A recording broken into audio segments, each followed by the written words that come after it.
Good morning, colleagues, and before we get into our usual business today, I just wanted to say a few words to mark the 4 years of the conflict in Ukraine. That's 4 years of Putin aggression, 4 long years, and 4 long years of suffering in Ukraine.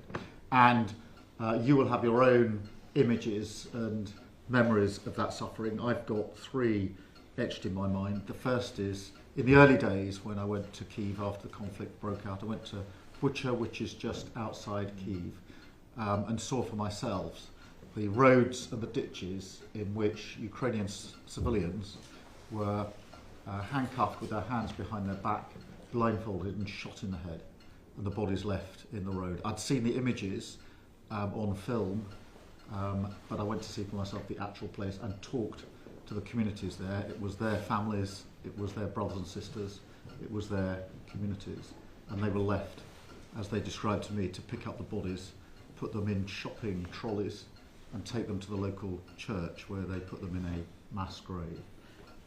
The second etched in my memory was last year when I went to one of the busiest hospitals in Kyiv and saw for myself the incredibly awful burns on some of those who'd returned from the front line, burns the like of which I've never seen in my life before. And at the same time I went to a primary school to meet children who were 5, 6, 7 years old, who'd lost both their parents to the conflict. There will be many examples, including the recent attacks on the energy system, which when it was minus 18 degrees, left people freezing in their homes. But that is the suffering inflicted by the aggression of Putin.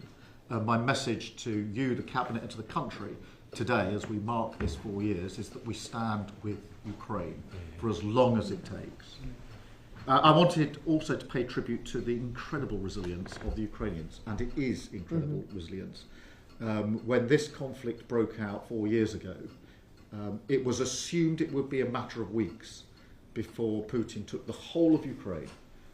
That's what everybody believed to be the case. 4 years later, the Ukrainians are holding out against that aggression. Holding out on the front line where the circumstances are extremely challenging, but also holding out in the civilian life where every day Ukrainians get up and go to work as a sign of resilience and defiance of the aggression.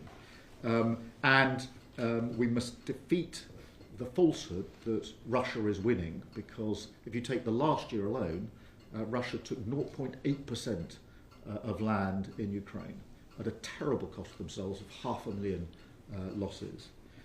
So we pay tribute to the resilience of Ukrainians.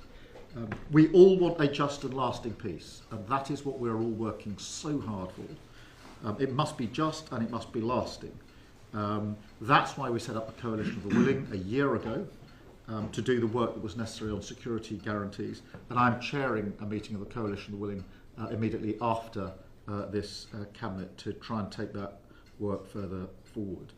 But let's be clear, in terms of getting to that just and lasting peace, it is Putin who is standing in the way. Volodymyr Zelensky has shown willing, he's taken the lead, it is Putin who is standing in the way, and that's why we must always double down on our support for Ukraine. That means capability, it means resource, it means more sanctions, and today I'm pleased that we're announcing the biggest package since 2022 in terms of sanctions package. That's 300 energy companies, Russian energy companies, that are being targeted. And we're doing a lot more work on the shadow fleet, which is essential in terms of weakening the ability of Russia to continue with this aggression.